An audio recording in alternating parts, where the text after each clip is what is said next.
என்னக்கா இது? நீ ஏன் இவ்வளவு தூரம் தாலியை கட்டுன்னு சொல்லியும் சண்முக தம்பி முடியாதுன்னு சொல்லிச்சே. உன் மக கல்யாணம் ஆன அடுத்த நாளே கழுத்துல தாலி இல்லாம இருக்கா. எனக்கு என்னமோ இது ரொம்ப அபசகுணமா படுதுக்கா. எனக்கு மனசே கேட்க மாட்டேங்குது. அவ என்ன கல்யாணமே ஆகல நான் சொல்றா, கழுத்துல தாலி இல்லாம இருக்கா. அவ்வளவுதான் சித்தி. இதுக்கே எல்லாரும் இவ்ளோ டென்ஷன் ஆகுறீங்க. வாய் முடி. இந்த காலத்து பிள்ளைங்களுக்கெல்லாம் தாலியோட அருமை எங்க தெரியுது? தாலினா என்ன, ஒரு கயிறு அவ்வளவுதானே.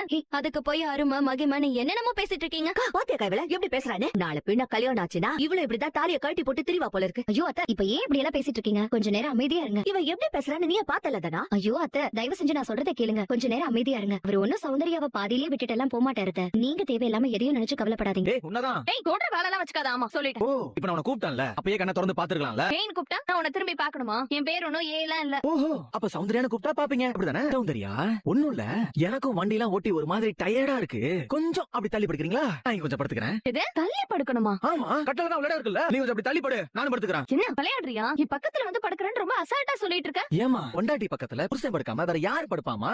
ஏய் இங்க பாரு, நான் ஒன்னும் பொண்டாட்டி எல்லாம் இல்ல. என்ன விளையாடுறியா? யார் பக்கத்துல யார் படுக்கிறது? என் பக்கத்துல வந்து படுக்கிறேன்னு ரொம்ப அசால்ட்டா சொல்லிட்டு இருக்க. சரி, பொண்டாட்டி இல்லாமயே இருக்கட்டும், கொஞ்சம் தள்ளி படு. நான் இந்த பக்கம் படுத்துக்கிறேன், நீ அந்த பக்கம் படுத்துக்கோ. என்னாலலாம் உன் கூட படுக்க முடியாது. இங்க பாரு, ஒழுங்கு மரியாதையா இங்க இருந்து போயிடு, இல்லனா கீழே படு. கீழே படுக்கிறதா? ஆ, நானா? பின்ன நானா? உனக்கு தேவைனா நீதாம்மா கீழே படுக்கணும். இங்க பாரு, எனக்கு சின்ன வயசுல இருந்தே கீழே படுத்து பழக்கமே இல்ல. நான் எப்பவும் கட்டில தான் படுப்பேன். நேத்தே நான் ஹால்ல படுத்தது ரொம்ப டயர்டா இருக்கு. பிரச்சனை பண்ணாத, ஒழுங்கா தள்ளி படுத்துக்கோ.